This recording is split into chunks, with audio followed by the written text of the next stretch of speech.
জৈনের পরিবার। আইপ্যাকের অন্যতম ডিরেক্টরের স্ত্রী বারবি জৈন ও ভাই পুলকিত জৈনকে তলব ইডির। বুধবার দিল্লির ইডি দপ্তরে হাজিরার নির্দেশ। দক্ষিণ কলকাতার ডিওর পোস্টে বিতর্ক, নির্ভয়ে ভোটদানের অনুরোধ, সমাজ বিরোধীদের সাবধানে থাকার হুঁশিয়ারি, প্রয়োজনে ব্যাগে বার্নাল বোরোলিন রাখার পরামর্শ ডিওর। হিম্মত থাকলে মানুষের সঙ্গে লড়াই করুন, পিংলা থেকে চ্যালেঞ্জ তৃণমূল সুপ্রিমোর। কাদের এত ভয় দেখাচ্ছেন, কাদের এত চমকাচ্ছেন? হিম্মত থাকলে সরাসরি মানুষের সাথে লড়াই করুন, নিশ্চিন্তে থাকুন।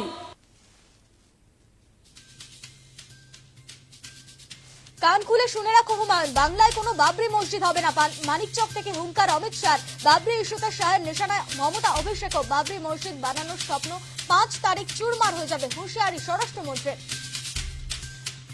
हुमायूं कबीर, कान खोल कर सुन लो, इस भूमि पर कोई माई का लाल बाबरी मस्जिद नहीं बना पाएगा।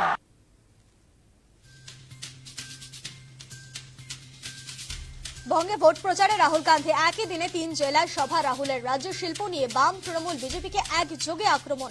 তৃণমূল বিজেপি দুপক্ষই দুর্নীতিগ্রস্ত। বাংলায় শিল্প ধ্বংস করেছেন মমতা, দেশের শিল্প ধ্বংস করেছে মোদী, তোপ রাহুল গান্ধী।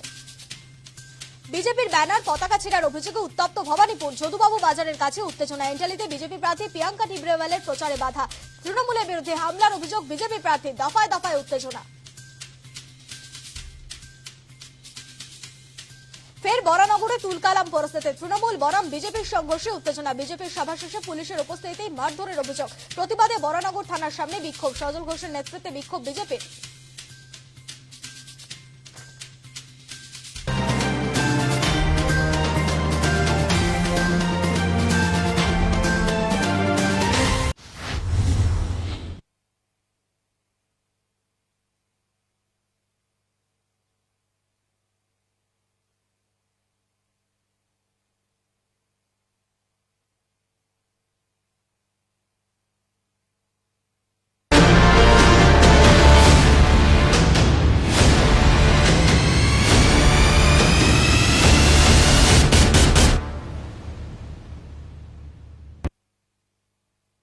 বাংলার বিধানে আপনাদের সবাইকে স্বাগত।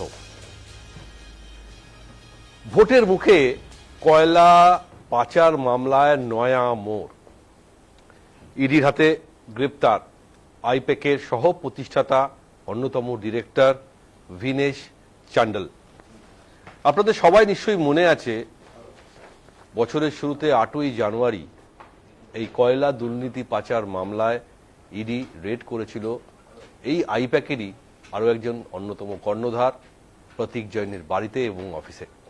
সেখানে হাজির হয়ে গিয়েছিলেন মমতা বন্দ্যোপাধ্যায় এবং তার বিরুদ্ধে অভিযোগ ছিল তিনি জোর করে সমস্ত তথ্য ইডি অফিসারদের হাত থেকে ছিনিয়ে নিয়েছিলেন। যদিও সেই মামলা এখন সুপ্রিম কোর্টে বিচারাধীন, অলরেডি 2টো শুনানি হয়ে গিয়েছে। আগামীকাল 15ই জানুয়ারি ফের এই মামলার শুনানি রয়েছে।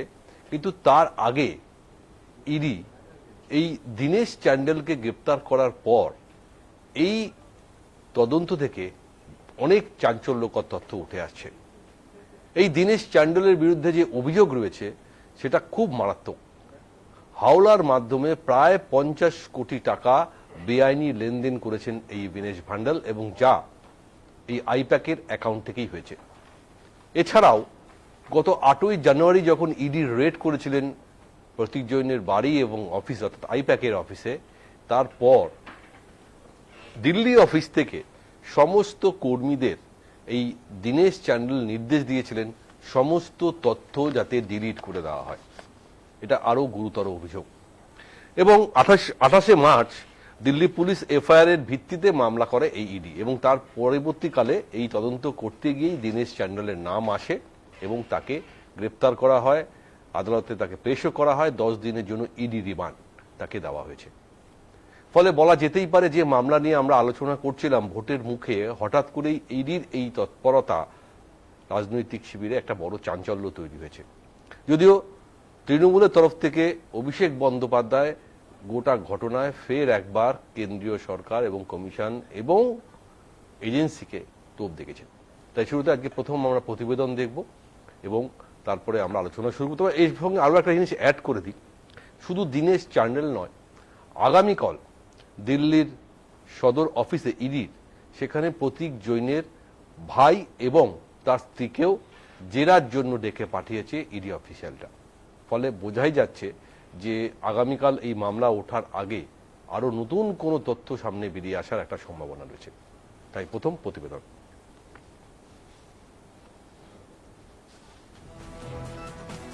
কয়লা পাচার মামলায় আরো স্পষ্ট হলো আইপ্যাক যোগ। আইপ্যাকের ডিরেক্টর ভিনেশ চান্ডেলকে গ্রেফতার করলো ইডি। দিল্লি থেকে সোমবার রাতে গ্রেফতার করা হলো আইপ্যাক ডিরেক্টরকে। এর আগে 2রা এপ্রিল ভিনেশের দিল্লির বাড়িতে দীর্ঘ সময় তল্লাশি করে ইডি। 8ই জানুয়ারি কলকাতার আইপ্যাক সংস্থার দপ্তর এবং সংস্থার কর্ণধার প্রতীক জৈনের বাড়িতে তল্লাশির দিনই দিল্লি সহ আইপ্যাকের আরো কয়েকটি অফিসে তল্লাশি চালানো হয়। এরপরই I-PAC director Vinesh Chandel email সহ সমস্ত ডিজিটাল তথ্য ডিলিট করার নির্দেশ দেন। হাওয়ালার মাধ্যমে 50 কোটি টাকা বেআইনি লেনদেনের অভিযোগ রয়েছে ভিনেশের বিরুদ্ধে। গ্রেফতারির পর মঙ্গলবার ভিনেশকে আদালতে পেশ করা হলে 10 দিনের ইডি হেফাজতের নির্দেশ দেয় আদালত। हियरिंग हो गई है। एविडेंस तो साहब अभी इन्होंने जो फाइल किया है उस पर बहुत बेसिक आधार पर ही तैयारी करके हमने आर्ग्यूमेंट्स किए। विकास सर ने लीड किया हमको, तो एविडेंसेस थोड़े से ओवरलैपिंग है, जो आपको मालूम है पहले से केसेस चल रहे हैं, तो थोड़ा सा हमको लगा कि बहुत ओवरलैप है उन केसेस में। बहुत डिस्टिंक्ट कुछ नया बताया हो ये नहीं क्लियर निकल के आया है। अभी she is taken time to peruse the record and I think we are waiting for the order to कम।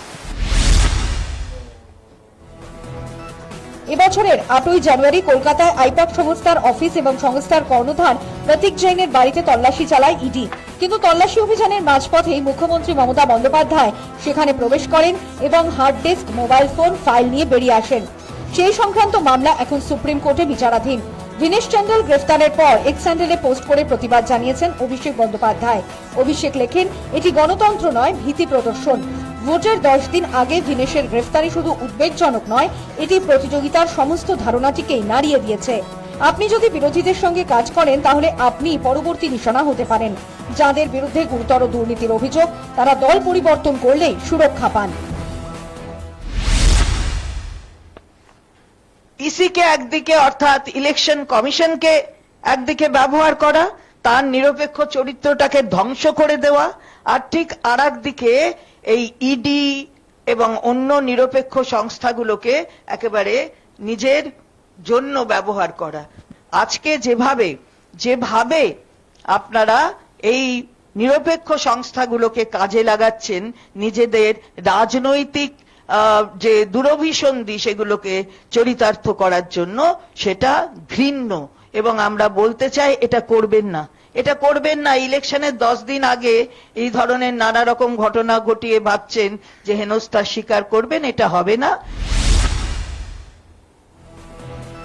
তৃণমূলের দুর্নীতির কোটি কোটি কালো টাকা আইপ্যাকে ঢুকেছে।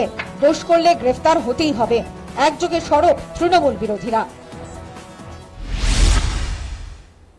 নির্বাচনের দিনও গ্রেপ্তার হতে পারে, এতে কোনো তিথি নক্ষত্র থাকে না। যখন মনে করবে তদন্তকারী সংস্থা তাদের কাছে তথ্য আসবে তখন তারা অ্যারেস্ট করবে। স্বাভাবিক আছে, কয়লা পাচার, গরু পাচার পশ্চিমবঙ্গের নতুন কিছু না, তার তদন্ত হয়নি আসলে, এবার তদন্ত শুরু হচ্ছে। আর এই অবৈধ টাকা রাজনীতি থেকে আরম্ভ করে ব্যবসা সব জায়গায় লাগছে, ফলে সমাজের মধ্যে একটা অব্যবস্থা তৈরি হয়েছে। আর ভয় দেখিয়ে ভোট নেওয়া, ইলেকশন জেতা, এইসব টাকা ব্যবহার হয়। অবশ্যই যারা এর সঙ্গে যুক্ত তাদেরকে শাস্তি দেওয়া উচিত। আইপ্যাক সারা পশ্চিমবঙ্গের তৃণমূলের যত চুরি বাটপাড়ি দুর্নীতি হচ্ছে তার সঙ্গে তারা জড়িত, এটা আমরা সবাই জানি। এই আইপ্যাক তৃণমূলকে জেতানোর জন্য বাংলায় সাম্প্রদায়িক বিভাজন, সাম্প্রদায়িক দাঙ্গার তত্ত্ব তৈরি করেছে। তৃণমূল কোটি কোটি টাকা খরচা করে আইপ্যাককে পুষে, এই টাকা থেকে চাঁদা দেয় না, চুরির টাকা। উৎপাতে ধন, চিৎপাতে দেয় ওরা। সেখানে যদি কোনো চোরটা ধরা পড়ে আমাদের তো আপত্তি নেই, দেখতে পাচ্ছে প্রকৃতপক্ষে অপরাধী এবং অপরাধীর শাস্তি হচ্ছে। কেন একা আইপ্যাক করতে, বাকিরা কোথায়? ইডির চার্জশিটে লিপস অ্যান্ড বাউন্সের দাম আছে কি? যার আসল কর্তার নাম অভিষেক ব্যানার্জি। আইপ্যাক তো তৃণমূলেরই একটা ব্যবস্থা, আমাদেরই আইপ্যাক। মমতা বলেছিলেন আইপ্যাককে ধরলো আর লিপস অ্যান্ড বাউন্সের কর্তাকে ধরলো না কেন? আমি বলছি আদালতি কাজ করা যাবে না, এটা না বোঝার কোনো কারণ নেই। বিজেপি তৃণমূলকে বাঁচিয়ে লড়াই একটা ভাব দেখাতে চায়। কয়লা পাচার দুর্নীতি মামলার তথ্য জোগাড় করতে সুনির্দিষ্ট অভিযোগের ভিত্তিতে 8ই জানুয়ারি ইডি কলকাতার আইপ্যাক সংস্থার দফতর এবং প্রতীক জৈনের বাড়িতে তল্লাশি চালায়। সুপ্রিম কোর্টে জানিয়েছে ইডি, কিন্তু এই সংক্রান্ত তথ্য সেখান থেকে নিয়ে এসে মমতা বন্দ্যোপাধ্যায় অভিযোগ করেন তৃণমূলের তথ্য ছিনিয়ে নিতেই ইডি তল্লাশি করে। রাজনৈতিক মহল মনে করছে ভিনেশের গ্রেফতারির পর আইপ্যাকের সঙ্গে কয়লা পাচার যোগের অভিযোগ আরও দৃঢ় হলো। আগামী দিনে সুপ্রিম কোর্টে আইপ্যাক মামলায় এই তথ্য ইডির অভিযোগকে আরও জোরালো করল। News time. 8ই জানুয়ারি মমতা বন্দ্যোপাধ্যায় আইপ্যাক কর্ণধার প্রতীক জৈনের বাড়িতে যান এবং সেক্টর 5-এ আইপ্যাকের অফিসে যান এবং তার বিরুদ্ধে অভিযোগ যে জোর বলপূর্বক সমস্ত তথ্য তিনি ইডি অফিসারদের হাত থেকে নিয়ে যান। তারপর থেকে এই মামলা এখন যে জায়গায় দাঁড়িয়ে আছে অত্যন্ত গুরুত্বপূর্ণ একটা সন্ধিক্ষণ, কারণ আর মাত্র 10 দিন বাকি প্রথম দফার ভোটের। তার আগে আইপ্যাকের আরও একজন অন্যতম সহ প্রতিষ্ঠাতা এবং ডিরেক্টর দীনেশ চান্ডালের গ্রেপ্তার হওয়ার মধ্যে দিয়ে হয়তো আরও কিছু নতুন সমীকরণ বঙ্গ রাজনীতিতে সামনে উঠে আসে। আমি তাই আলোচনা শুরু করব। আমাদের সঙ্গে উপস্থিত যারা অতিথি রয়েছে তাদেরকে আমি আলাপ করে দেবো। আমার একদম ডান দিকে রয়েছেন রাজনৈতিক বিশ্লেষক অধ্যাপক প্রদীপ চট্টোপাধ্যায়, একদম বাদিকে রয়েছেন তৃণমূল কংগ্রেসের কর্মী সমর্থক ভাস্কর সিনহা। ভাস্কর, আপনাকে স্বাগত।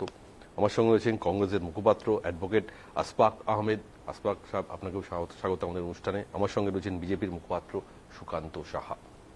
আমি প্রথম প্রশ্ন অবশ্যই প্রদীপদাকে দিয়ে শুরু করব। প্রদীপদা, এই মামলা ইতিমধ্যেই আমরা জানি বিচারাধীন রয়েছে সুপ্রিম কোর্টে এবং আগামীকাল তার ডেটও রয়েছে, শুনানি হবে। কিন্তু তার আগে দীনেশ চান্ডেলের অ্যারেস্ট হওয়া এবং তার বিরুদ্ধে যে অভিযোগগুলো উঠে আসছে কয়লা দুর্নীতি পাচার মামলার টাকা হাওলার মাধ্যমে বেআইনি লেনদেন এবং প্রতীক জৈনের স্ত্রী এবং ভাইকে ডাকা, সবকিছুর মধ্যে কি অন্য কোনো রাজনৈতিক সমীকরণ রয়েছে, না এজেন্সি শুধুমাত্র নিজেদের তদন্তের স্বার্থেই এই কাজ করছে, কারণ সুপ্রিম কোর্টও তাদেরকে প্রমাণ করতে হবে যে কয়লা দুর্নীতির কাজে কতটা তারা তৎপর? প্রদীপদা, দেখুন, আমি মনে করি যে মামলায় তদন্ত হচ্ছে, যে অভিযোগের তদন্ত হচ্ছে, তার সঙ্গে এই মুহূর্তে বঙ্গ নির্বাচন, সেই নির্বাচনের তো কোনো যোগ নেই। মানে এটা অনেকদিন আগেকার মামলা এবং এই আগেকার মামলা প্রায় ঘুম ভেঙে জানুয়ারি মাসে আমরা দেখলাম এখানে রেড হলো ইডির এবং তারপরে সুপ্রিম কোর্টে সেটা গেল এবং তারপরে এখন আজকে জানুয়ারিরও প্রায় 2.5 মাস বাদে আজকে একজনকে গ্রেপ্তার করা হলো, আগামীকাল কালকে দেখা হয়েছে আরো 2জনকে। এইখানে যদি একটা জিনিস দেখা যায় যে বারে বারে এই গত 5 বছরে আমরা ইডি, সিবিআই বা যে কোনো কেন্দ্রীয় এজেন্সির দ্বারা যা যা আমরা দেখেছি গ্রেপ্তার হয়েছে, সেই গ্রেপ্তারের ফলটা কি হয়েছে আমরা প্রত্যেক বঙ্গবাসী সাধারণ মানুষ যেরকম দুর্নীতির ছবি দেখেছি, সেই দুর্নীতির ছবির পরে 5 বছরে আশা করেছিলাম যে শাস্তি বিধান হবে, কনভিক্টেড হবে কেউ একজন, এটা আশা করেছিলাম। কিন্তু আমরা দেখলাম যে তদন্তর গতি প্রকৃতিতে প্রত্যেকেই প্রায় জামিনে ছাড়া পেয়ে গেছে। ফলে আজকে নতুন করে যে গ্রেপ্তার হচ্ছে এবং আগামী 10 দিন বাদে হচ্ছে এখানে নির্বাচন, তাহলে এই নির্বাচনে কি এই গ্রেপ্তারের কোনো প্রভাব হবে? একটা প্রভাব যেটা হতে পারে সেটা আমরা সবাই জানি যে তৃণমূল কংগ্রেস আর দল নেই, এটা একটা কোম্পানির দ্বারা পরিচালিত দল। ফলে সেটা একটা মমতা ব্যানার্জির যে সুদীর্ঘ রাজনৈতিক কেরিয়ার, তাতে একটা খুব একটা অধ্যায়, কালিমালিপ্ত অধ্যায়, যে যেখানে তিনি একদম মাটির থেকে উঠে মানে বিরোধী রাজনীতি করতে করতে গ্রামের সঙ্গে শহরের সঙ্গে সংযোগ রেখে যেভাবে তার রাজনৈতিক কেরিয়ার বা রাজনৈতিক যাত্রা, উনি কেরিয়ার নয় যাত্রা আমি বলবো, সেটা গড়ে তুলেছিলেন, আজকে দাঁড়িয়ে এই সন্ধিক্ষণে দাঁড়িয়ে তাকে বারবার ছুটে যেতে হচ্ছে এবং প্রমাণ করতে হচ্ছে সবার জন্যই যে হ্যাঁ, তৃণমূল কংগ্রেস এখন আর সাধারণ মানুষের সঙ্গে নয়, কিছু এসি ঘরে বসে কিছু লোকজনের দ্বারা, পাটিগণিতের দ্বারা নিয়ন্ত্রিত একটি রাজনৈতিক দল। তাহলে এইটা যদি আজকে মানুষের সামনে আবারও প্রমাণিত হয়, তাহলে মানুষের যে ভোটের যে আচরণ, ভোট দিতে যাবে, তাতে কি কতটা বড় প্রভাব পড়বে। আমার নিজস্ব বিশ্লেষণ যে মানুষ কিন্তু এই মুহূর্তে এই সমস্ত তদন্তের থেকেও বড় যে জায়গা, সেটা হচ্ছে তার ভোটাধিকার অর্জন, এসআইআর এর যে হয়রানি, সেই হয়রানির পরে তার পরিবারের কোন লোকজনকে এখন ট্রাইব্যুনালে যেতে হবে, কিভাবে এইগুলো হচ্ছে এবং কারা এই এসআইআর পর্যায়ে মানুষের নাম অন্তর্ভুক্ত হোক এই লড়াইয়ে থেকেছেন। আর কারা এই লড়াইয়ে থাকেননি এর ওপরেই মানুষ অনেকটা নির্ভর করছে। দেখুন আজকে এই যে আপনি একটু আগে বললেন যে এই গ্রেপ্তারের পরে কিছু নতুন তথ্য আসতে পারে, উন্মোচন হতে পারে, হতেই পারে, কিন্তু আজকে আপনি যদি দেখেন যে আজকে কি আমরা তো এর আগেও দেখেছি জনৈক অভিষেক ব্যানার্জি নাম বারে বারে 9 ঘন্টা ধরে জেরা অভিষেক ব্যানার্জিকে, তারপরেও কিছু হয়নি।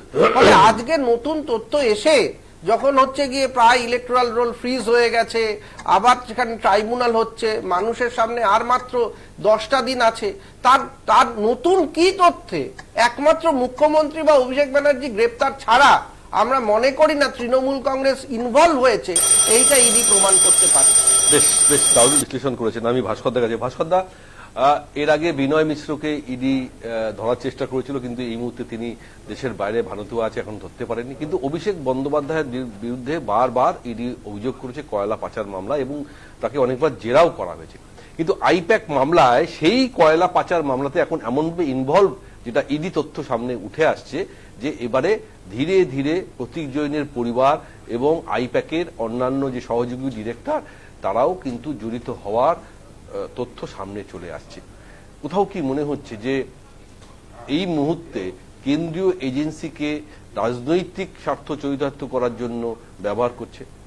দেখুন, এটা সকলেই জানে যে আইপ্যাক যে প্রকৌশলী সংস্থা, তার সঙ্গে তৃণমূল যুক্ত আছে, এবং আইপ্যাককে গ্রেপ্তার করা, তাদের ডিরেক্টরদের গ্রেপ্তার করা, ডেকে পাঠানো বা ইত্যাদির জন্য যেহেতু তারা তৃণমূলের সঙ্গে যুক্ত আছেন, তৃণমূলের ভোট কুশলী, এবং তৃণমূলের সঙ্গে থাকা লোকজনকে এরা মানে কেন্দ্রীয় তদন্তকারী সংস্থারা তলব করবেন, বিভিন্ন সময় তাদেরকে হ্যারাস করবেন, এটা সকলে জানে। কারণ আমরা জানি যে ইডি, সিবিআই বিজেপি নামক দলটির হয়ে কিভাবে কাজ করছে, সেটা একটা বাচ্চা ছেলেও জানে, এখন পশ্চিমবঙ্গে সকলেই জানে। একটা যে কোনো তদন্তের স্বার্থে একটা তদন্তকারী সংস্থা ডাকতে পারে, কিন্তু ডাকার সময়টা খুব গুরুত্বপূর্ণ আপনাদের কাছে, মানুষ বুঝতে পারে যে এই 10 দিন, যেটা বললেন, এই 10 দিন আগে নির্বাচনের কাজে যে সংস্থা যুক্ত, এবং সেই সংস্থার ডিরেক্টরদেরকে গ্রেপ্তার করা বা তাদেরকে ডেকে পাঠানোর ফলে তারা একটা ইনডাইরেক্ট চাপ সৃষ্টি করার চেষ্টা করছে তৃণমূলের উপরে, চাপ সৃষ্টি করা। কিন্তু এটা আমি আপনাকে বলছি যে সাধারণ মানুষ নিশ্চিতভাবে এটার জন্য কোনো প্রভাবিত হবেন না, বরং এই কেন্দ্রীয় সরকারি এজেন্সিগুলো, তৃণমূল এবং তাদের সহায়ক সংস্থা, তাদের প্রতি যে তাদের যে এরকম ভাবে আক্রমণ, তাদের যে প্রতিহিংসা পরায়ণতা, এটা দিয়ে যে বিজেপির জন্যই করছে এবং বিজেপি নিয়ন্ত্রণ করছে, এটা সবাই বুঝতে পারছে। মানুষ ভোট দেবে, মানুষ ভোট দেওয়ার ক্ষেত্রে তার ভোটাধিকার চলে গেল, কেন চলে গেল সেটা নিয়ে মানুষ এখন চিন্তিত, এবং কি কারণে গেল। আজকে 27 লক্ষ লোক ভোট দিতে পারবে না, যার মধ্যে এমন এমন লোক আছেন যারা দীর্ঘদিন ভোট দিয়ে এসছেন, এতদিন ধরে বসবাস করছেন, তাদের কি হবে, কোথায় যাবে, আর 10 দিনের মধ্যে তাদের নাম আসবে কি আসবে তারা কেউ জানে না। মানুষ এটা নিয়ে চিন্তা করছে এবং এটা নিয়ে ভাবছে। কিন্তু এই ধরনের কেন্দ্রীয় তদন্তকারী সংস্থাদের এই সময়টা বারবার, অভিষেক ব্যানার্জি কথা বললেন, আরো বাকিদের সঙ্গে এতবার ডেকেছেন, তাদেরকে জিজ্ঞাসাবাদ করেছেন, কাউকে গ্রেপ্তারও করেছেন। এই যে বলেন না গ্রেপ্তার করেছে, গ্রেপ্তার করা এবং তাকে জেলে রেখে দেওয়াটা তদন্তকারী সংস্থার ব্যর্থতা। কারণ তদন্তের স্বার্থে গ্রেপ্তার এবং তদন্তের স্বার্থে তাদের কারাবাস করানো, কাস্টাডি ট্রায়াল করা ইত্যাদি, কিন্তু সেখানে কিন্তু কনভিকশন দিতে পারেননি। তার কারণ প্রমাণ নেই। আপনি যে কোনো সময় একজন ব্যক্তির বিরুদ্ধে আপনি অভিযোগ তুলতে পারেন, তাকে গ্রেপ্তার করতে পারেন, তাকে জিজ্ঞাসাবাদ করতে পারেন, কিন্তু কনভিকশন না থাকলে সেটা প্রমাণ হয় না। দিল্লিতে আমরা দেখেছিলাম অরবিন্দ কেজরিওয়াল গ্রেপ্তার করেছিলেন নির্বাচনের সময়, পরবর্তীকালে দেখা গেল যে তার বিরুদ্ধে সমস্ত অভিযোগ মিথ্যে ছিল, অভিযোগ আপনারা জানেন। মানুষ এই সময়টা দেখছে এবং এই সময়টা দেখে আরো বেশি আমাদের দেশের স্বশাসিত তথাকথিত নিরপেক্ষ তদন্তকারী সংস্থার এই ধরনের আচরণে তৃণমূলের প্রতি কিভাবে বিজেপি এই সংস্থাগুলোকে ব্যবহার করছে সেটাও কিন্তু মানুষ দেখছে। ভোটের বাক্সতে তার প্রভাব কোনোভাবেই পড়বে না, বরঞ্চ এই বিজেপির যে আর কি করতে পারেন, প্রশাসনিক সমস্ত কিছু পরিবর্তন করে দেওয়া, হ্যাঁ, সবকিছু করার পরেও তদন্তকারী সংস্থার জন্য কোন রকমেরই কোনো আমাদের ভোটের কোনো প্রভাব, আপনি বলছেন কোনো প্রভাব পড়বে না। আমি সুকান্ত বাবু কাছে, সুকান্ত বাবু, কেন্দ্রীয় এজেন্সিকে ব্যবহার করছে বিজেপি, এটা কিন্তু অভিযোগ বারবার আসছে। আসছে, কিন্তু এই যে টাইমিংটা নিয়ে কিন্তু প্রশ্ন আসছে যে কয়লা দুর্নীতি মামলা 2019 থেকে শুরু হয়েছে এবং অভিষেক বন্দ্যোপাধ্যায়কে জেরা করা হয়েছে, কিন্তু তার পরবর্তীকালে কিন্তু হঠাৎ করে সেইটা ধামাচাপা পড়ে গেছে। এখন নতুন করে যেটা শুরু হয়েছে এবং তারপরে একটা বড় ঘটনা ঘটে গেছে, কারণ এই রাজ্যের মুখ্যমন্ত্রী মমতা বন্দ্যোপাধ্যায় ইডির তদন্তে বাধা দিয়েছেন, ডকুমেন্টস নিয়ে চলে গেছেন, যা এখন সুপ্রিম কোর্টে বিচারাধীন। কিন্তু এই মুহূর্তে আজকের এই অ্যারেস্টের পর কোথাও কি মনে হচ্ছে যে খুলজা সিন কিছু না কিছু একটা বেরোবে, যেটা আপনাদের কোথাও না কোথাও অ্যাডভান্স দিয়ে দেবে 2026 বিধানসভা ভোটে? সুকান্ত বাবু, আজকে বি.আর. আম্বেদকরের জন্মদিন, আমরা তাকে প্রথমেই স্মরণ করছি। তারপরে যেটা আমি বলতে চাইছি যে সুপ্রিয়দা, আপনাকে তো নোটিশ পাঠায়নি ইডি, আমাকেও পাঠায়নি। মুশকিলটা হচ্ছে যে ইডি কাকে নোটিশ পাঠাবে। আর আমি যতদূর জানি, পলিটিক্যাল আমার যতটা জ্ঞানগম্য আছে, তাতে আইপ্যাক কোনো পলিটিক্যাল অর্গানাইজেশন নয়, ভোট কুশলী সংস্থা মাত্র। তো সেই জায়গাটায় একটা কর্পোরেট সংস্থাকে কে কবে কি বলে নোটিশ পাঠাবে, কে কবে ডেকে পাঠাবে, কে কোথায় চুরি করে রেখেছে, তো সেই জন্য আপনাকেও পাঠায়নি, আমাকেও পাঠায়নি। তারপর আপনাকে একটা অত্যন্ত ইম্পর্টেন্ট জিনিস মাথায় রাখতে হবে, সেটা হচ্ছে যে অভিযোগটা কি, কয়লা চুরি। কয়লাটা আপনি জানেন যে ন্যাচারাল রিসোর্স, আমাদের প্রাকৃতিক সম্পদ। এই প্রাকৃতিক সম্পদকে অবৈধভাবে চুরি করে সেই চুরির টাকা, কোটি কোটি টাকা, আপনি একটু আগে দেখালেন, যতদূর আমি মনে করতে পারছি মোর অর লেস 50 crore, 50 কোটি টাকার মতো মাধ্যমে। তো আমাদের এটা অবজারভেশন, হ্যাঁ অভিযোগ তো বটে, আমাদের এটা অবজারভেশন যে এটা এই যে অ্যামাউন্টটা, এটা হিমশৈলের চূড়া মাত্র। আর মাননীয় এত চেষ্টা করেও ফাইল চুরি, ল্যাপটপ চুরি এগুলো ছিল না, এগুলো নতুন নতুন করে অভিধানে এই শব্দবন্ধগুলো যুক্ত হবে, এত কিছু করেও আটকাতে পারলেন না। আর মুশকিলটা হচ্ছে আমি বুঝতে পারছি না যে একটা কর্পোরেট সংস্থার কাকে ডেকে পাঠালো, সেটা নিয়ে মমতা ব্যানার্জির কেন এত প্রবলেম হলো। দিল্লিতে অ্যারেস্ট হলো আর পশ্চিমবঙ্গে গণতন্ত্র ধ্বংস হচ্ছে বলে চিৎকার করছেন। আসলে কি বলুন তো, মানুষ ওনাদের রিজেক্ট করেছে, মানুষ ওনাদের প্রত্যাখ্যান করেছে। একটু আগে পলিটিক্যাল অ্যানালিস্ট যিনি বলছিলেন, দাদা বলছিলেন যে আপনি টাইমিং এর কথা বলেছেন, টাইমিংটা কোনো বিষয় না, কারণ এই তদন্ত একটা কন্টিনিউয়াস একটা প্রসেসের অংশ মাত্র। এখানে আজই ইলেকশন হলেও হতো, না হলেও হতো। আর সব থেকে বড় কথা যেটা হচ্ছে যে ওনারা এই যে বারবার এই কথাটা বলেন না যে ইডি সিবিআই আপনাদের, আমরা কখনো কোনো প্রমাণ নেই ইডি সিবিআই কে বিজেপি তার নিজের স্বার্থে ব্যবহার করেছে। আপনি দেখবেন প্রত্যেকটা কথার ভেতরে আমার সিআইডি, কিছুদিন আগে আপনি আর্কাইভ থেকে বার করুন, আমি দেখিয়ে দিতে পারবো, আমার সিআইডি অ্যারেস্ট করেছে। দাদা আমি বলতে চাইছি যে পশ্চিমবঙ্গ কোনো দাদারও রাজত্ব ছিল না, যারা দাদাগিরি করেছেন চলে গেছেন, কোন দিদি পিসিরও রাজত্ব এখানে চলবে না। আগামী দিনে এখানে মানুষের শাসন প্রতিষ্ঠিত হবে, এই লুটতরাজ আমরা বন্ধ করে দেব, প্রত্যেককে আইনের দরজায়, আইন বিচার ব্যবস্থার কাঠগড়ায় দাঁড় করাবো, আইনের মুখোমুখি হতে হবে। পশ্চিমবঙ্গ ভারতবর্ষের মধ্যে একমাত্র স্টেট যেখানে শাসকের আইন চলে। আমরা আসব, আইনের শাসন প্রতিষ্ঠিত হবে, মানুষ ভয়ে আছে দাদা, ভয় থেকে ভরসায় উত্তরণ ঘটবে, আইনের শাসন প্রতিষ্ঠিত হবে। আমি সমস্ত চ্যানেলে অন্যান্য কোথাও যখন যাচ্ছি, মানুষের পালস, মানুষের আবেগ দেখতে পাচ্ছি, মানুষ এই সিন্ডিকেট রাজকে চাইছে না, আর মানুষ এসব ফালতু কথা শুনতেও চায় না দাদা। মানুষ চাইছে এই যে দেখুন, আমরা ইশতেহার আমরা বলছি, যেখানে আমরা মহিলাদের ক্ষমতায়নের ক্ষেত্রে যেটা এসছে একটা বিরাট বড় পদক্ষেপ দাদা, বিশাল বড় পদক্ষেপ। ওরা আমরা 3000 টাকা করে দেবো, আমরা 3000 টাকা করে দেবো, কিন্তু তার মানে প্রতিশ্রুতি দাদা আমায় শেষ করতে দিতে হবে। 33% রিজার্ভেশন উমেনদের সরকারি চাকরি, গণপরিবহনের ক্ষেত্রে সম্পূর্ণ ফ্রি, গণপরিবহন সম্পূর্ণ। আমি বলছি না দাদা, ইতিহাস বলবে নেক্সট টাইমে, আপনারা বলবেন, আপনাকে বলতে হবে যে মহিলাদের ক্ষেত্রে একটা এটার প্রসঙ্গে একটা কথা বলতে পারি, 15 সেকেন্ড নেব, 10 সেকেন্ডই। একটাই কথা, যদি কেউ ফাইল বা ল্যাপটপ সোকল নিয়ে নেয় বা চুরি করে বা যাই বলুন, তাহলে একটা এফআইআর হয়। ইডির তরফে কিন্তু মমতা বন্দ্যোপাধ্যায়ের বিরুদ্ধে এটার কোনো এফআইআর হয়নি। আর এই 2021-এ ওনারা মানুষকে দেখেছিলেন, কেন এফআইআর হয় তার ব্যাখ্যা কিন্তু যাই দেখুন, কিন্তু এফআইআর হওয়াটা প্রাথমিক শর্ত দিয়েছেন, এটা কিন্তু আইনের ছেলে। সবাই খুব কম, আমি আসবো দাদা।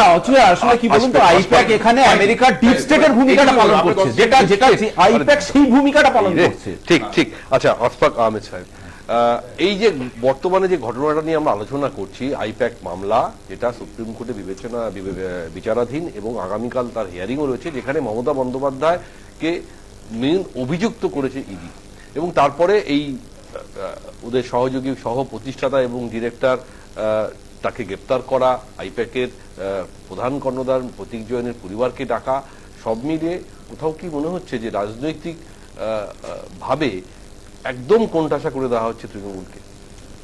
দেখুন, সর্বপ্রথম বলি যে আইপ্যাক, নিঃসন্দেহে আইপ্যাক হচ্ছে সরকারের এবং তৃণমূল কংগ্রেসের পোষিত এবং সরকারের অ্যাফিলিয়েটেড সবচেয়ে বড় সিন্ডিকেট এই বাংলায়। আইপ্যাক যেভাবে কাজ করছে, যেভাবে সরকার কখনো সরকারের মতন কাজ করছে, কখনো সরকারের মধ্যে কাজ করছে, এই ধরনের কাজ এবং দুর্নীতির মানে যদি দুর্নীতিতে পরিণত সবকিছু করে এবং সমস্ত দুর্নীতিকে যদি কন্ট্রোল করে, সেটা আইপ্যাক করছে। এবং একটা সরকার ভাবা যায় যে একটা সরকার ডেটা ড্রাইভেন, ডেটার মাধ্যমে চলছে।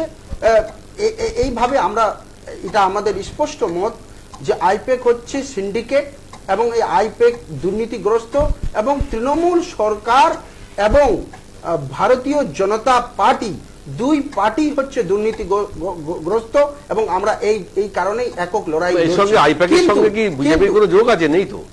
কিন্তু আমি বলছি, কিন্তু আমরা এটাও বলতে চাই যে ইয়েদিউরাপ্পাকেও আমাদের দেখতে হবে কর্ণাটকায়, আমাদের দেখতে হবে হিমন্ত বিশ্ব শর্মাকেও দেখতে হবে, আমাদেরকে দেখতে হবে আপনার কি বলে স্বয়ং রাজ্যের বিরোধী দল নেতা শুভেন্দু অধিকারী। বিজেপিতে একটা জিনিস আমরা দেখতে পাই যে যাদের বিরুদ্ধে তদন্ত চলছে, বিজেপিতে গেলেই তারা ক্লিন চিট পেয়ে যায়। এবং ওয়াশিং মেশিন তো আমরা সবাই জানি, এটাতে আমরা কেউ এটাতে দ্বিমত হব না যে বিজেপি একটি ওয়াশিং মেশিনের মতন কাজ করছে। তো আমাদের যে লড়াই, এই দুটো দলের বিরুদ্ধে লড়াই, যারা এই দুটো দলেই স্বজন পোষণ করে, দুটো দলেই এইভাবে ব্যবহার করে, বিভিন্ন সংস্থাকে ব্যবহার করে, এবং আইপ্যাক বলুন, বিজেপির বিভিন্ন সংস্থা বলুন, সবগুলো কিন্তু দুর্নীতির মধ্যে রয়েছে। আর আমরা ভুলে গেলে হবে না যে নরেন্দ্র মোদীজি রাফেল ডিলের সময়ও কি হয়েছিল, ভোট চুরির যে ঘটনা, সেগুলো ভুলে গেলে হবে না। প্রধানমন্ত্রী পিএমওর যে ফান্ড, ওটা সরকারের নামে নয়, পাবলিক প্রপার্টিতে নয়, ওটা ব্যক্তিগত প্রপার্টি করিয়ে দেওয়া হয়েছে। তো এই সব বিষয়গুলো আমাদেরকে দেখতে হবে। এর মানে আমরা না, এই বাংলার মানুষ, বাংলার জনগণ আজকে না দুর্নীতিগ্রস্ত আপনার রাহুল গান্ধী আজকে তো জনসভায় সে কথাটাই বলেছে, তৃণমূলকে আক্রমণ করেছে, বিজেপিকে আক্রমণ করেছে। তৃণমূল তো আপনাদের দলের ইন্ডিয়া জোটের একটা বড় অংশীদার। না, একদম না, একদম না। আমরা এককভাবে পশ্চিম বাংলায় এই যে ধারণা দেওয়া হচ্ছে, ধারণাটা ভুল।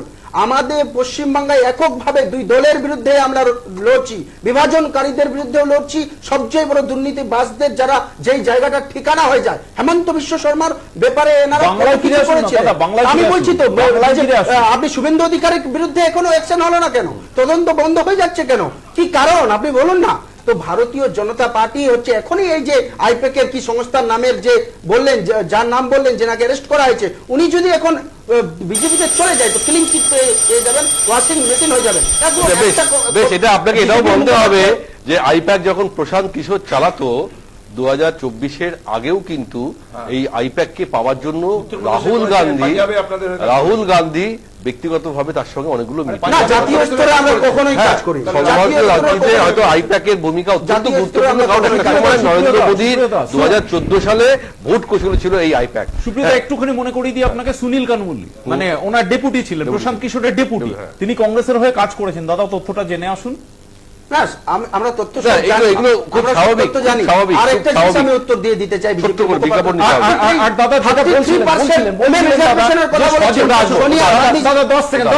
সোনিয়া গান্ধী কথা বলেছেন ভারতবর্ষের স্বাধীনতা হয়েছে, দেখুন দাদা, সবগুলো একটা পরিবার থেকে হয়েছে। আমরা উই বিলিভ ইন ডেমোক্রেসি, সেই জন্য একজন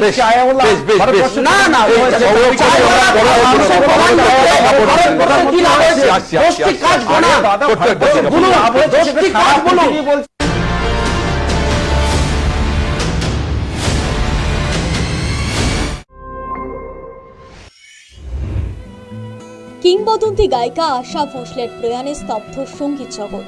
বুকের সংক্রমণ নিয়ে শনিবার রাতে মুম্বাইয়ের ব্রিজ ক্যান্ডি হাসপাতালে ভর্তি হয়েছিলেন কিংবদন্তি সঙ্গীত শিল্পী আশা ভোসলে। সেরে ওঠার ব্যাপারে আশাবাদী ছিলেন তার পরিবার, কিন্তু আশা পূরণ হল না।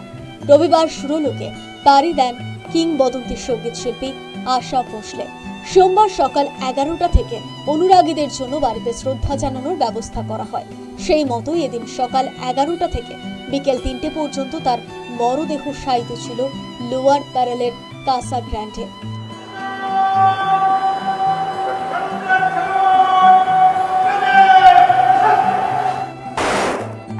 সেখানে প্রিয় শিল্পীকে শেষ শ্রদ্ধা জানান ভক্ত ও শুভানুধ্যায়ীরা। আশাজিকে শেষ দেখা দেখতে আসেন অভিনেতা জ্যাকি শ্রফ, সচিন তেন্ডুলকর, শিবসেনা প্রধান উদ্ধব ঠাকরে। সঙ্গীত জগতের এই ক্ষতি মেনে নিতে পারছেন না শিল্পীরা। It's very difficult to say that, but I don't think there will be another Asha who will sing Piya Tu Ab To Aaja.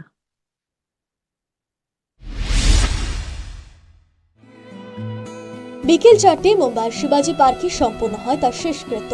8 দশকের বেশি সময় জুড়ে তার সঙ্গীত জীবন ভারতীয় সঙ্গীতকে সমৃদ্ধ করেছে অসংখ্য অমর গানে। তার প্রয়াণে এক স্বর্ণযুগের অবসান ঘটল বলে মনে করছে গোটা সঙ্গীত জগৎ। News time.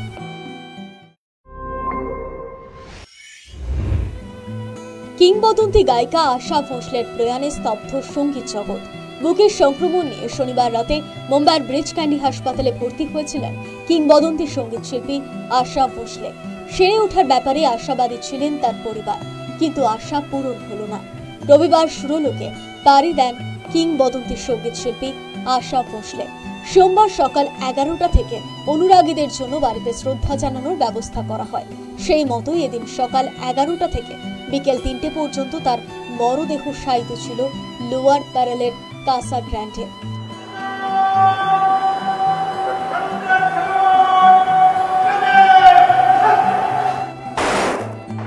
সেখানে প্রিয় শিল্পীকে শেষ শ্রদ্ধা জানান ভক্ত ও শুভানুধ্যায়ীরা। আশাজিকে শেষ দেখা দেখতে আসেন অভিনেতা জ্যাকি শ্রফ, সচিন তেন্ডুলকর, শিবসেনা প্রধান উদ্ধব ঠাকরে। সঙ্গীত জগতের এই ক্ষতি মেনে নিতে পারছেন না শিল্পীরা। It's very difficult to say that, but I don't think there will be another Asha who will sing Piya Tu Ab To Aaja.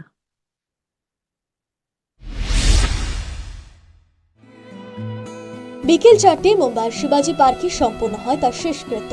8 দশকের বেশি সময় জুড়ে তার সঙ্গীত জীবন ভারতীয় সঙ্গীতকে সমৃদ্ধ করেছে অসংখ্য অমর গানে। তার প্রয়াণে এক স্বর্ণযুগের অবসান ঘটল বলে মনে করছে গোটা সঙ্গীত জগৎ। News time.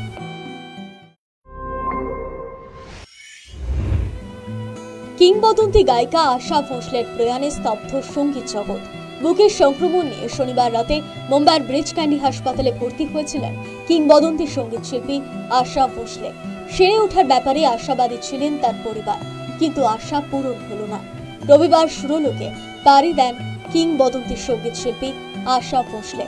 সোমবার সকাল 11টা থেকে অনুরাগীদের জন্য বাড়িতে শ্রদ্ধা জানানোর ব্যবস্থা করা হয়। সেই মতোই এদিন সকাল 11টা থেকে বিকেল 3টে পর্যন্ত তার মরদেহ শায়িত ছিল লোয়ার প্যারেলের কাসা গ্র্যান্ডে।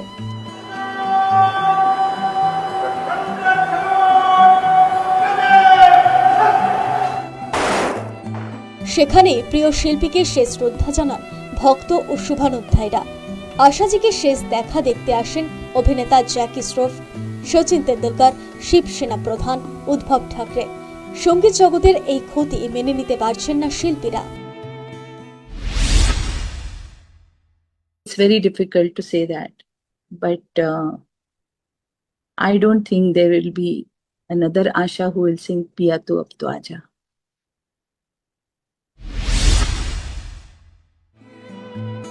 বিকেল 4টে মুম্বাইয়ের শিবাজি পার্কে সম্পন্ন হয় তার শেষকৃত্য। 8 দশকের বেশি সময় জুড়ে তার সঙ্গীত জীবন ভারতীয় সঙ্গীতকে সমৃদ্ধ করেছে অসংখ্য অমর গানে। তার প্রয়াণে এক স্বর্ণযুগের অবসান ঘটল বলে মনে করছে গোটা সঙ্গীত জগৎ। News time.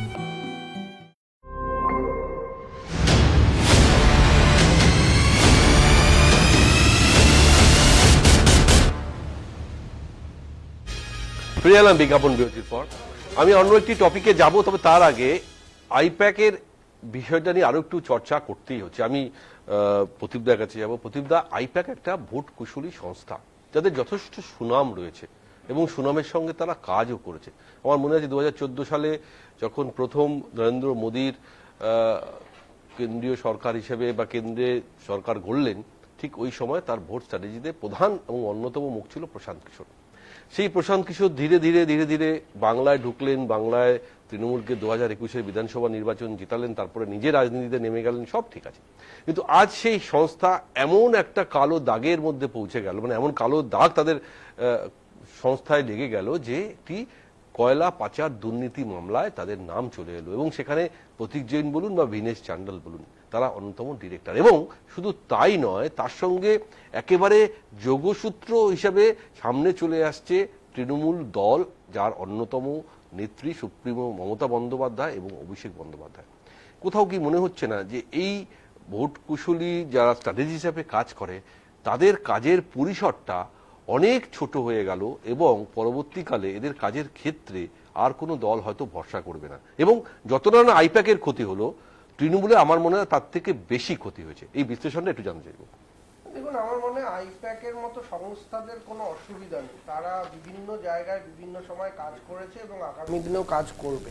তারা যে ধরনের টাকা পয়সা মানে নেয় স্ট্র্যাটেজি হিসাবে, কুশলী হিসাবে কাজ করার জন্য, তাদের কাছে এটা কোনো ব্যাপার না। আজকে তৃণমূল কংগ্রেস তাদেরকে ছেড়ে দিলে তারা ওদেরকে অন্যজন ধরে নেবে। এই যুগটাই হচ্ছে এই প্রফেশনাল কর্পোরেট এইসব ব্যাপারগুলো আসছে এবং মাটির সঙ্গে সংযোগ বিচ্ছিন্ন হচ্ছে। আমার যে কথাটা আপনাকে বলা সেটা হচ্ছে, দেখুন, তৃণমূল কংগ্রেসের প্রার্থী তালিকা প্রকাশ হলো, ৭৪ জন এমএলএ কে টিকিট দেওয়া হলো। একদম বেশিরভাগ লোক তারা কি বললো মাইকের সামনে, টাকার কাছে হেরে গেলাম। ঠিক, টাকার কাছে হেরে গেলাম। তাদেরকে আবার কয়েকজন প্রাক্তন বিধায়ক তো একদম নাম করে বলেছে, তারপরে আবার তাদেরকে মানিয়ে গুছিয়ে হয়তো দলের মধ্যে রাখা হয়েছে, কোথাও খুব একটা অসন্তোষ এখন নেই। কিন্তু মূল কথাটা হচ্ছে টাকা। তৃণমূল কংগ্রেসে প্রার্থী পদ আপনার জনসংযোগ দেখে হবে? আপনি বলুন তো, কোথায় কে প্রার্থী হচ্ছে, কোথায় দেবাংশু, তাকে কোথায় নিয়ে যাওয়া হলো কেন? তার যে সিটিং এমএলএ, তিনি তো একেবারে জানপ্রাণ লড়িয়ে দিয়েছিলেন বিএলওদের আটকে দিয়ে, হিয়ার লজিক্যাল ডিসক্রিপেন্সি,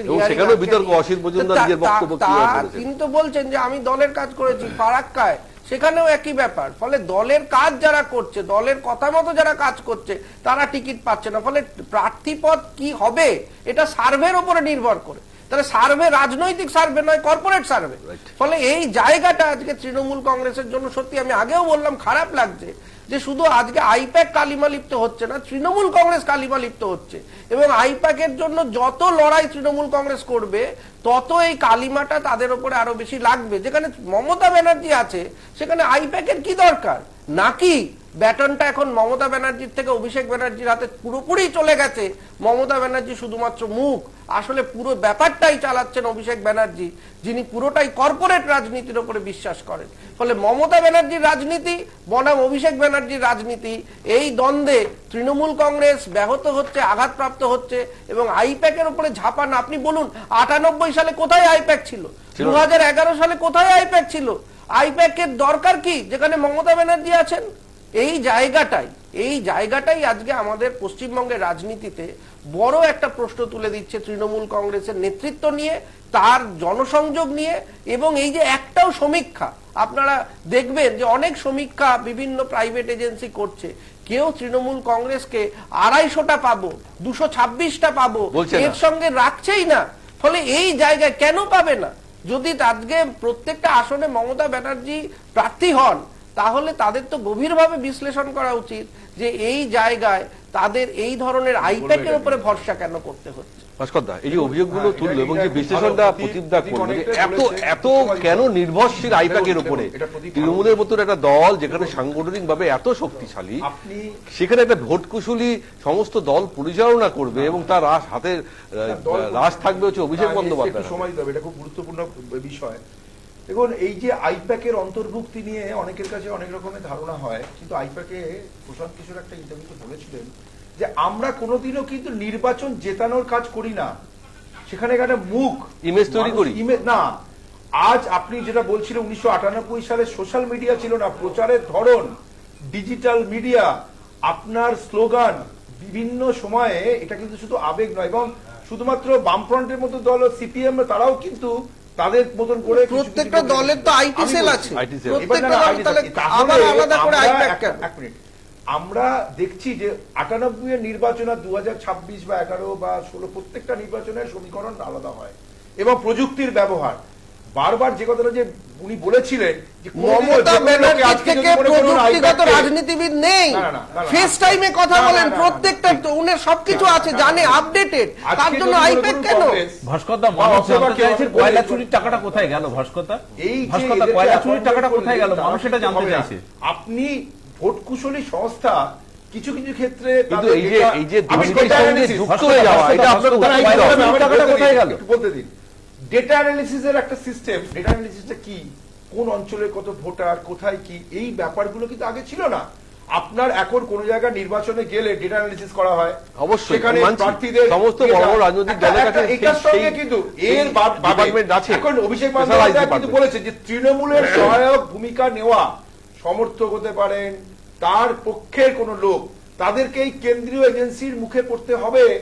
এটা স্বাভাবিক একটা বিষয় হয়ে দাঁড়িয়েছে, কারণ এটা কিন্তু অভিষেক বন্দ্যোপাধ্যায় বলেছে। দেখুন, অভিযোগ আসবে কোথাও না কোথাও, তাদের বিরুদ্ধে অভিযোগ আছে বলেই আসবে। বন্দ্যোপাধ্যায়ের দলের, সুতরাং আইপ্যাক তাদেরকে প্রয়োজনীয়তা ইত্যাদি নয়। মমতা বন্দ্যোপাধ্যায় তো বলেছে আমার আইপ্যাক, এই কথাটা বলেছে, কারণ সেই আইপ্যাকের ব্যাপার। আর উনি একটা প্রশ্ন করলেন, যেটা কি জানি মানেটা কি, কয়লা চুরি হয়েছে ইত্যাদি হয়েছে, সিআইএসএফ প্রাথমিক দায়িত্ব যারা কয়লাটা পাহারা দেয়, দ্বিতীয় হচ্ছে কত বছর লাগবে, সারদার কি হলো, আমরা এগুলোর কোন এগুলো কেন্দ্রীয় সরকারের। সুপ্রিয়তা কি বলুন তো, এবার পিসিমণি হাত পা ভেঙে গতবারে এত কিছু করে কোনো কিছু করে উঠতে পারেননি, এবার ওনার সামনে আইপ্যাকটা এসছে, আইপ্যাকটাকে ঢাল করে উনি একটা ভিকটিম কার্ড খেলতে চাইছেন। কারণ আইপ্যাক এবং তৃণমূল যদি একই, মানে ওনারা বলছেন সহায়কারী সংস্থা, এটা মানে ওনারা বলতে চাইছেন আইপ্যাক এবং তৃণমূল অভিন্ন, তাহলে অভিন্ন হৃদয় যদি হয়, যে দোষে আইপ্যাক দোষী সেই দোষে একই রকম ভাবে তৃণমূল দোষী। আমরা চাইছি এই বৃহত্তর ষড়যন্ত্রের শিকড়ে পৌঁছকায় ইডি, এটা আমাদের দাবি। এবং আইপ্যাক যেভাবে তার বিরুদ্ধে অভিযোগ এসছে, প্রাকৃতিক রিসোর্সকে চুরি করে কোটি কোটি টাকা দেশের বাইরে হাওয়ালার মাধ্যমে যাওয়া, এই টাকা আমরা দায়িত্ব নিয়ে বলছি গোয়া ইলেকশনে ব্যবহার হয়েছে, এই টাকা পশ্চিমবঙ্গের ইলেকশনে ব্যবহার করা হচ্ছে। সুতরাং এই অর্গানাইজেশন, যে অর্গানাইজেশনটা অ্যান্টি ন্যাশনাল, তাকে ইমিডিয়েট ব্যান করা উচিত, তদন্তের শিকড়ে পৌঁছতে হবে এবং বৃহত্তর যারা এর পেছনে রয়েছে, আমরা শুধু আমাদের বিচারাধীন শুধু কান টানলে হবে না, মাথাটাকে নিয়ে আসতে হবে, জনগণের সামনে দাঁড় করাতে হবে। কিন্তু খুব সুন্দরভাবে তাদের সংস্থার তরফ থেকে সেই তথ্য সামনে তুলে এনেছেন যে ঠিক কি হয়েছিল সেদিনকে এবং আইনের কোন কোন ধারায় সেই মামলাগুলো করা হয়েছে, সেটা কিন্তু অবশ্যই সুপ্রিম কোর্টে মানে পর্যবেক্ষণে তাদের মতামত দিয়েছে। আমরা একটা ছোট্ট বিজ্ঞাপন বিরতি নেব, আমরা ফিরবো সঙ্গে।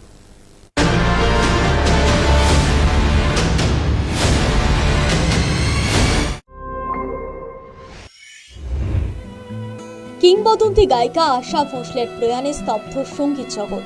বুকের সংক্রমণ নিয়ে শনিবার রাতে মুম্বাইয়ের ব্রিজ ক্যান্ডি হাসপাতালে ভর্তি হয়েছিলেন কিংবদন্তি সঙ্গীত শিল্পী আশা ভোঁসলে। সেরে ওঠার ব্যাপারে আশাবাদী ছিলেন তার পরিবার, কিন্তু আশা পূরণ হলো না। রবিবার সুরলোকে পাড়ি দেন কিংবদন্তি সঙ্গীত শিল্পী আশা ভোঁসলে। সোমবার সকাল 11টা থেকে অনুরাগীদের জন্য বাড়িতে শ্রদ্ধা জানানোর ব্যবস্থা করা হয়। সেই মতোই এদিন সকাল 11টা থেকে বিকেল 3টে পর্যন্ত তার মরদেহ শায়িত ছিল লোয়ার প্যারেলের কাসা গ্র্যান্ডে।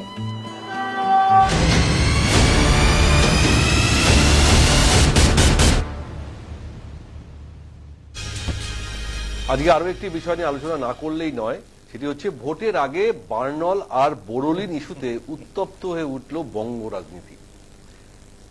এতদিন পর্যন্ত এই রাজনৈতিক চর্চা বিভিন্ন জনসভায় আমরা দেখেছি, কখনো নরেন্দ্র মোদী, কখনো অমিত শাহ, কখনো মমতা বন্দ্যোপাধ্যায়, কখনো অভিষেক বন্দ্যোপাধ্যায়।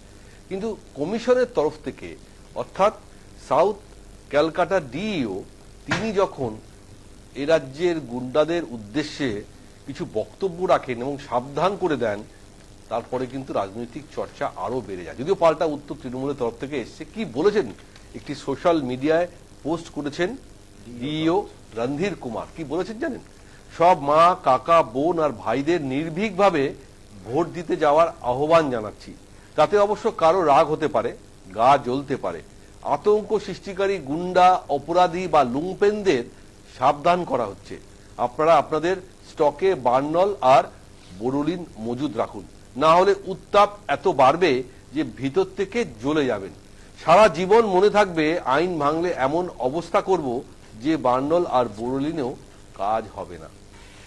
আমি জ্ঞানেশ কুমার যখন কলকাতায় এসেছেন, আইন শৃঙ্খলা নিয়ে অনেক বড় বড় বক্তব্য তিনি রেখেছেন এবং পরিস্থিতি নিয়ে নানা রকম প্রশ্ন আমাদের উঠেছে, কিন্তু এতটা দর্থহীন ভাষায়, এতটা আক্রমণাত্মক ভাষায় কোনো ডিইও বলতে পারেন, সেটা নিয়ে কিন্তু সত্যি এখন আলোচনার তুঙ্গে রয়েছে। যদিও পাল্টা উত্তর মমতা বন্দ্যোপাধ্যায় দিয়েছেন জনসভা থেকে, এবং শুনবো তিনি কি বলেছেন।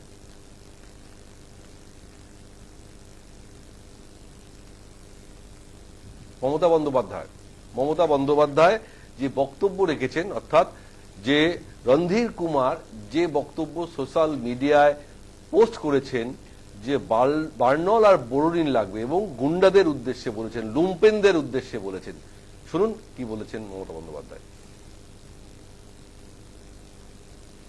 গরমে পুড়ে যাবে,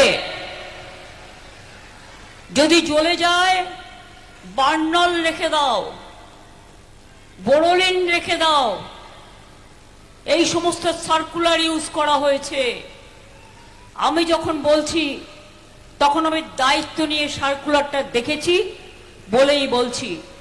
কাদের এত ভয় দেখাচ্ছেন, কাদের এত চমকাচ্ছেন? হিম্মত থাকলে সরাসরি মানুষের সাথে লড়াই করুন। এত ভোট কেটেছেন কেন? কারণ বাংলার মানুষকে আপনারা ভয় পান। বিহারে তো লজিস্টিক্যাল ডিসক্রিপেন্সি ছিল না, কালকে মাননীয় সুপ্রিম কোর্টও এটা বলেছে। তাহলে বাংলায় কেন? তার কারণ দিল্লি থেকে এসেছেন মোটা ভাই, সাথে এসেছেন ইডি আর সিবিআই। যত পারো নাম কাটো ভাই, আর যত পারো সন্ত্রাস করে যায়, কারণ বাংলাকে দখল করতে হবে। আমি বলি নিশ্চিন্তে থাকুন, বাংলাকে দখল করা এত সহজ নয়। আমি সুকান্ত বাবুর কাছে। সুকান্ত বাবু, এই মুহূর্তে মডেল কোড অফ কন্ডাক্ট চলছে, সমস্ত রাজ্যের দায়িত্ব নির্বাচন কমিশনের ওপর, তারপরেও আইন শৃঙ্খলা নিয়ে এত কেন চিন্তা করছে কমিশন? কারণ কমিশনের যে ডিও সাউথ ক্যালকাটার রণধীর কুমার, তার এই ধরনের বক্তব্য তো সাধারণ মানুষ তো ভালোভাবে নেবে বলে মনে হয় না। কোনো রাজনৈতিক মানে নেতা যদি বক্তব্য বলে তার একটা মানে হয়, কিন্তু একজন পদস্থ অফিসার তিনি এই কথা কি করে বলতে পারেন? দেখুন, নির্বাচন কমিশন যেটা বলেছেন সেটা সেই দায়িত্ব তার, তিনি যেটা বলেছেন। তবে আমার একজন মানে অবজারভার হিসেবে আমার যেটা মনে হয়, একজন সাধারণ মানুষ হিসেবে, একজন পলিটিক্যাল অ্যাক্টিভিস্টের বাইরে গিয়ে একজন নিরপেক্ষ সাধারণ মানুষ হিসেবে মনে হয় যে উনি যেটা বলেছেন সেটা সুপ্রিম কোর্টের গত বেশ কয়েকদিন আগের যে অবজারভেশন ছিল তারই একটা কন্টিনিউয়েশন মাত্র। তো সেই জায়গাটা আপনি মোতাবাইটাকে সামনে নিয়ে আসেন না, there is a complete breakdown of law and order in the state of West Bengal. এটা আমি বলছি না, এটা উনিও বলেননি, এটা সুপ্রিম কোর্ট বলেছেন। তো তারপরে যদি উনি বলে থাকেন এই কথাটা, উনি তো কোনো ব্যক্তিগত লুম্পেনদের উদ্দেশ্যে বলেছেন, গুন্ডাদের উদ্দেশ্যে বলেছেন। তো মমতা ব্যানার্জিরা তো গায়ে জ্বালা লাগছে কেন? আসলে কি বলুন তো, উনি ঠাকুর ঘরে কে? আমি তো কলা খাইনি। আপনার তো গায়ে লাগছে না, আমার তো গায়ে লাগছে না। তাদের ভরসাটা জোগানোর জন্য তিনি হয়তো কথাটা বলে থাকতে পারেন। ঠিক আছে, মমতা ব্যানার্জি কেন প্রবলেম হচ্ছে? উনি তো বলেননি যে তৃণমূল, তার মানে উনি মমতা ব্যানার্জি নিজেই স্পষ্ট পরিষ্কারভাবে বুঝিয়ে দিচ্ছেন যে যাদের উদ্দেশ্যে বলেছে সেই গুন্ডা লুম্পেন বদমাশদের সরকার চলছে। সেজন্য উনি আশঙ্কিত। আমি মাননীয়াকে বলছি, আপনার বয়স হয়েছে, গরম পড়েছে, সুস্থ থাকুন, ঈশ্বরের কাছে প্রার্থনা করি। আমরা আপনার গুন্ডা বদমাশদের আইনের কাঠগড়ায় দাঁড় করাবো, আমরা আইনের শাসন প্রতিষ্ঠিত করব। পশ্চিমবঙ্গ দেখেছে কোন দাদাগিরি চলেনি, কোন দিদির দাদাগিরি পশ্চিমবঙ্গের মানুষ মানবে না, কোনোভাবেই মানবে না। ভাস্করদা, অমিত শাহজিও গতকাল বলেছেন, আমি আসবো, অমিত শাহজি গতকাল একটি জনসভায় বলেছেন যারা সিন্ডিকেটের সঙ্গে যুক্ত তাদেরকে উল্টো ঝুলিয়ে সোজা করে দেবো। আর আজকে তো কমিশন থেকে রণধীর কুমার এই কথা বলছেন যে গুন্ডা লুম্পেনদের সাবধানে থাকুন, বার্নল বোরোলিন। বিজেপির একটা ছায়া পাচ্ছি। বিজেপি যেমন পোশাক দেখেই বুঝে যায় কে গুন্ডা নয়। আমি বলছি যে কে গুন্ডা নয় সেটা ইলেকশন কমিশন বুঝবে, নাকি পুলিশ বুঝবে, নাকি আধা সামরিক বাহিনী বুঝবে? কারা বুঝবে?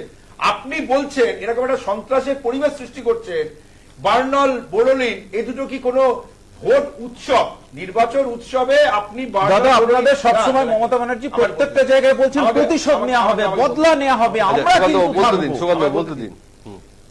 এখানে নির্বাচন যদি উৎসব হয়, আমরা উৎসব পালন করি, আপনি এমন একটা পরিস্থিতি সৃষ্টি করছেন যে হিংসাত্মক কথা বলছেন।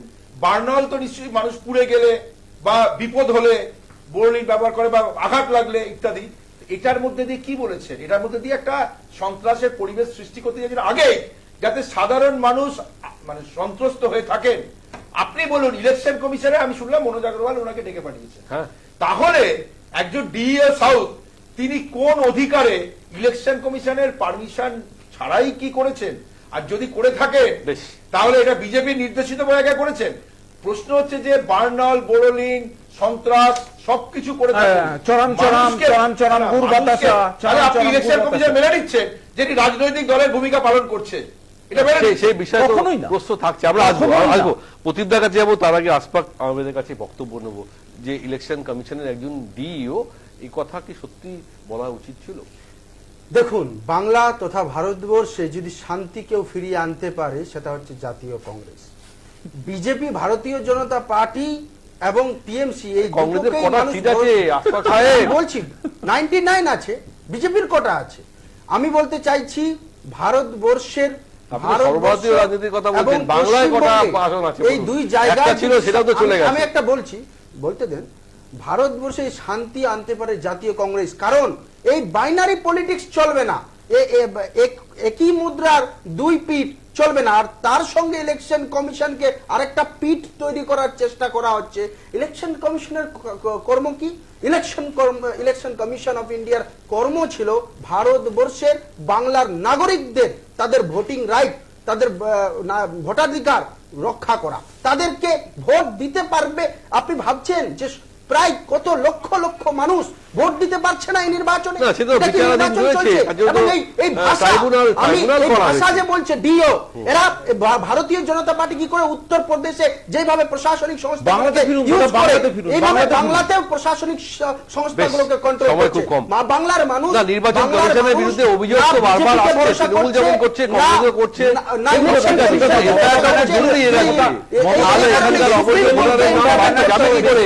বাংলার মানুষ চাইছে বিরোধী সরকার চালাচ্ছেন এখানে,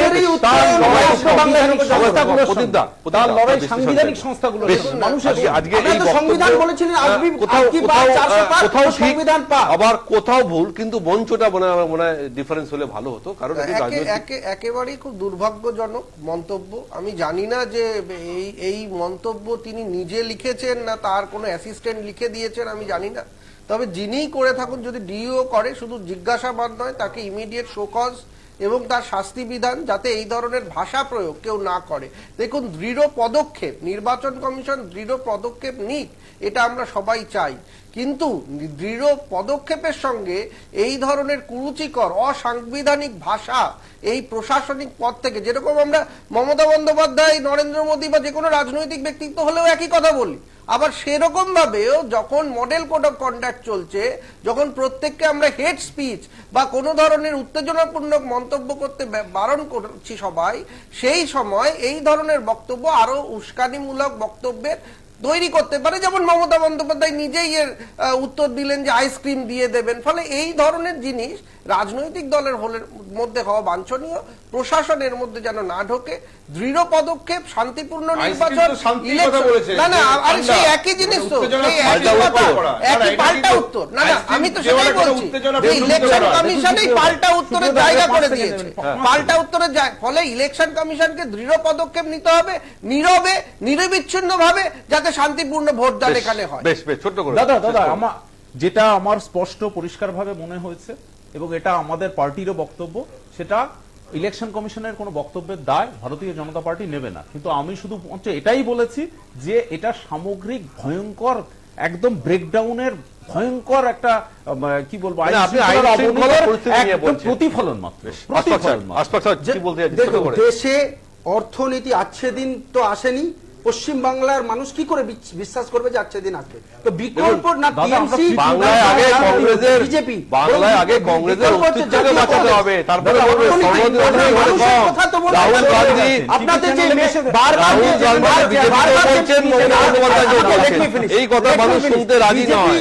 ভাস্করদা, শেষ করবো। বিজেপি যে ম্যানিফেস্টো বারবার শেষ করবো। দেখাচ্ছে, এই এই ম্যানিফেস্টো রাজ্যের আইন শৃঙ্খলা নিয়ে পরিস্থিতি কিন্তু বারবার বাংলার আইন শৃঙ্খলা নিয়ে যে বারবার প্রশ্ন উঠে, এটা তারই একটি আলাদা রূপ। সব জুমলা ফেস্টো এখন আপনারা চালু করেন নি কেন? করতে হবে, একজন একজন করে শেষ করতে হবে। সময় নেই, সময় নেই, সময় নেই।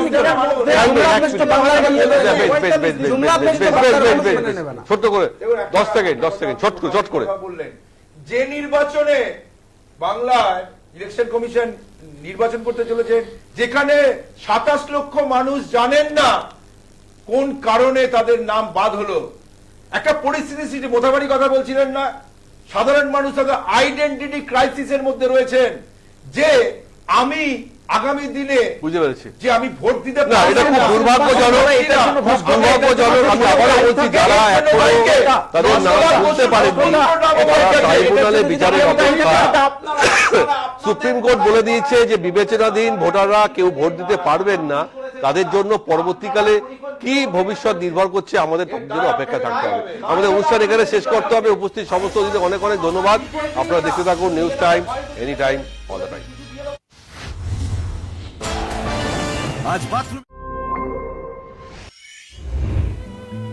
কিংবদন্তি গায়িকা আশা ভোসলের প্রয়াণে